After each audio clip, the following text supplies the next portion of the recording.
Just start lah. Okay, hari ini saya ada dua perkara. Okay, baik.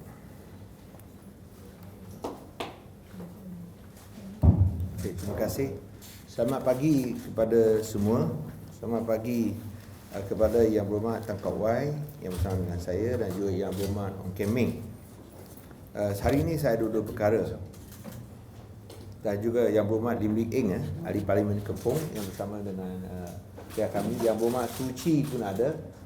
Yang Berhormat Steven Sim pun bersama kita. Nanti mereka boleh datang ke depan, duduk bersama.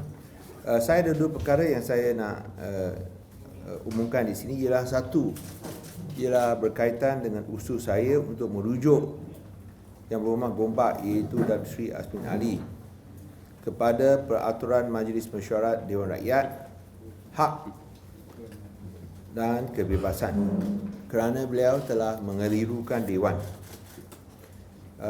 Kita semua tahu bahawa kita tak boleh cakap bohong. Kita semua tahu bahawa kita harus cakap benar, khususnya dalam Dewan Rakyat. Tidak harus mengelirukan Dewan dengan fakta-fakta palsu.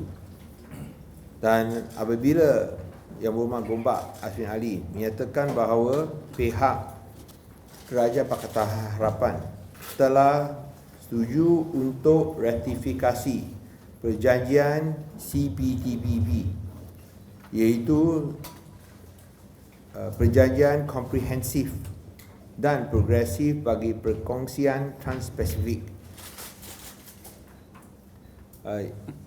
bahawa Kabinet Pakatan Harapan pada 5 September 2018 telah setuju. Ya, kita setuju. Tapi pada 29 November 2019, keputusan Jemaah Menteri baru telah dibuat, iaitu supaya tidak ratifikasi. Dan ini dinyatakan dengan jelas, bukan sahaja oleh saya, ini dinyatakan dengan jelas oleh Yang Berhormat Penampang, iaitu Menteri Perdagangan Antarabangsa dan Industri, iaitu Yang Berhormat Datuk Seri Darul Leki. Beliau sendiri menyatakan bahawa Kabinet telah buat keputusan untuk tidak setuju ratifikasi CPTPP. So 8 September 2018, 5 September sini. 5 September 2018, jemaah ada buat keputusan untuk ratifikasi. Tapi 29 November telah buat keputusan untuk tidak ratifikasi. Mengapa ambil yang awal bukan yang selepasnya? Kita selalu cakap ambil yang jernih, buang yang keruh.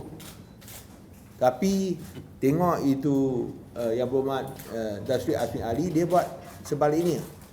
Dia ambil awal tapi tolak yang selepasnya, iaitu keputusan terkini Kerajaan Pakatan Harapan, iaitu pada 29 September tidak ratifikasi CPTPP.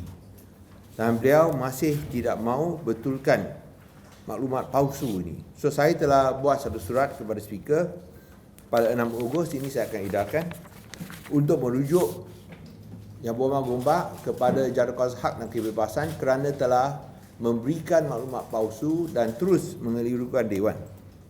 Dan sebagai Menteri tidak harus memberikan maklumat palsu. Jawapan yang diberikan oleh Speaker ialah beliau menerima jawapan balas daripada Datuk Seri Azmin Ali. Tapi yang saya perhatikan ialah bahawa ini tidak dijawab oleh Azmin Ali sendiri, tetapi dijawab oleh setiausaha politiknya. Minta maaf. Dijawab oleh KSU ni.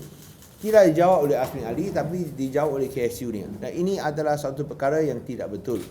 Kerana apabila Speaker tulis surat kepada Yang Berhormat Azmin Ali sebagai ahli Dewan Rakyat, harus dijawab oleh ahli Dewan Rakyat.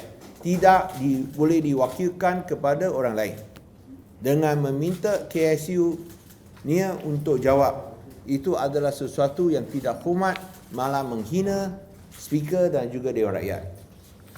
Nah, itulah sebabnya saya telah tulis satu lagi surat rayuan kepada speaker pada 25 Ogos untuk meminta bahawa perkara ini ditimbang semula oleh speaker. Perkara ini amat mudah dan jelas, iaitu adakah Menteri Azmin Ali cakap benar. Beliau sebut 5 September 2018 Kabinet Pakar Sarapan telah setuju ratifikasi CPTPP. Tetapi beliau tidak mahu sebut 29 November 2019 keputusan telah dibuat untuk tidak ratifikasi. Perkara ini saja. Bila ditanya oleh speaker susulan daripada surat aduan saya, Azmin Ali tidak jawab tapi wakilkan kepada KSU-nya. Ini tidak hormati speaker, menghina Dewan Rakyat, kerana sebagai ahli Dewan Rakyat kita harus jawab dan bertanggungjawab dengan sendirinya, dan surat harus dijawab oleh pihak ahli parlimen sendiri.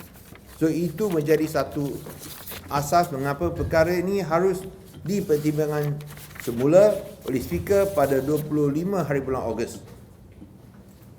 Kedua, ini memang jelas seperti saya sebut tadi, beliau memang tak cakap benar. Dia buat satu fakta yang palsu. 5 September 2018, tetapi tak mahu sebut keputusan terkini 29 November 2019. So itu sesuatu yang tidak betul, dan bukan sahaja saya cakap, tetapi mantan Menteri Perdagangan Antarabangsa dan Industri pun sebut perkara ini. Dan ini dinyatakan secara umum dalam kenyataan abar beliau yang disiarkan dalam Malaysia Kini. Dan yang ketiga, bahawa kita tidak mahu ada sistem antara dua darjat di Parlimen. Kita sudah ada sistem antara dua darjat bila Menteri Datuk Seri Khairuddin telah pun tidak dikuarantin 14 hari tapi tidak diambil tindakan mahkamah. Hanya di kompaun manja saja. Kompaun manja RM1,000.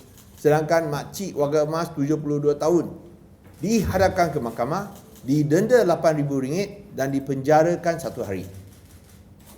So kita tak mahu perkara antara dua darjat berlaku di mana menteri, semua pun ahli parlimen, tapi menteri boleh buat kenyataan palsu tanpa diambil sebarang tindakan.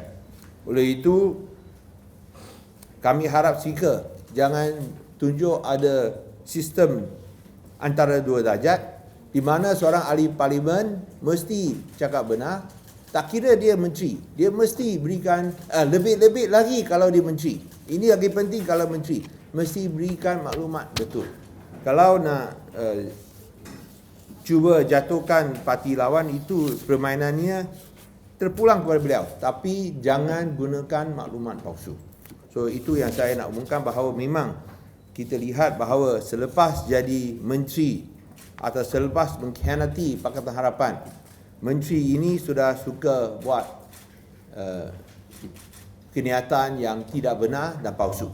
Dan ini kita tidak boleh benarkan, kerana bukan sahaja mengelirukan Dewan, tetapi akan mencemarkan dan juga akan menjejaskan keyakinan orang ramai dan juga pelabur ke atas kredibiliti kerajaan. Okey, ada apa-apa soalan tentang perkara ini, bolehkah kita edarkan kenyataan saya?